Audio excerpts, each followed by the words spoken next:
దేవాలయం అంటే కేవలం రాతి కట్టడం కాదు. అది సామూహిక శక్తికి, మానసిక ప్రశాంతతకు నిలయం.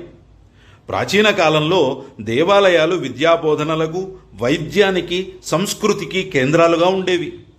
భగవంతుని దర్శనం కోసం వెళ్లే భక్తుడు తనలోని అపరిశుభ్ర ఆలోచనలను వదిలి పవిత్రతను నింపుకోవాలని శాస్త్రాలు చెబుతున్నాయి.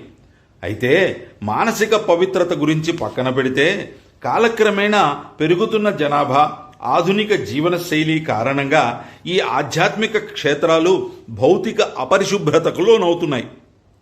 మన సంస్కృతిని, సంప్రదాయాలను భావితరాలకు అందించాలంటే ఆలయాలను పునరుజ్జీవింపజేయడం, వాటి పవిత్రతను కాపాడుకోవడం మనందరి తక్షణ కర్తవ్యం.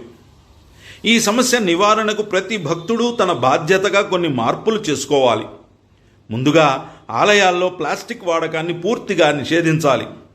భక్తులు తమ వెంట ప్లాస్టిక్ కవర్లకు బదులుగా గుడ్డ సంచులు లేదా వెదురు బుట్టలను తీసుకువెళ్లడం అలవాటు చేసుకోవాలి. కొబ్బరికాయలు కొట్టినప్పుడు పీచును, చిప్పలను నిర్దేశించిన చోట మాత్రమే వేయాలి. గర్భాలయం సమీపంలో వెళ్లేటప్పుడు శరీర శుభ్రతతో పాటు వేసుకునే దుస్తులు కూడా పొడిగా, స్వచ్ఛంగా ఉండేలా చూసుకోవాలి.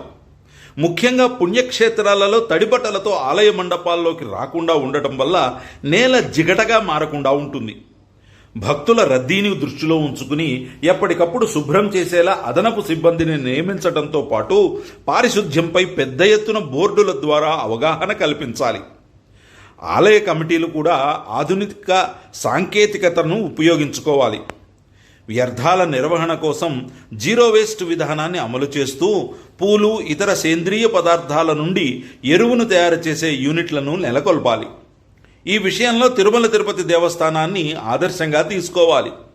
ఈ దేవాలయం పువ్వులు, ఇతర సేంద్రియ పదార్థాల నుంచి అగరబత్తీలు, ధూపం కడ్డీలు, విభూతి, పండ్ల పొడి, సబ్బులు, షాంపూలు వంటి పలు ఉత్పత్తులను తయారు చేస్తోంది.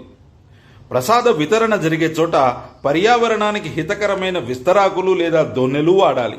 అలాగే ప్రతి ఒక్కరూ ఆలయం గోడలపై రాయటం లేదా ఉమ్మటం వంటి పనులు చేయకుండా ఇతరులకు కూడా పారిశుధ్యంపై స్ఫూర్తిని నింపాలి. మన ఇంటిని ఎంత శుభ్రంగా ఉంచుకుంటామో దైవం కొలువై ఉండే ఆలయాన్ని కూడా అంతకంటే పవిత్రంగా చూసుకోవడం ద్వారానే నిజమైన భక్తి సార్థకమవుతుంది.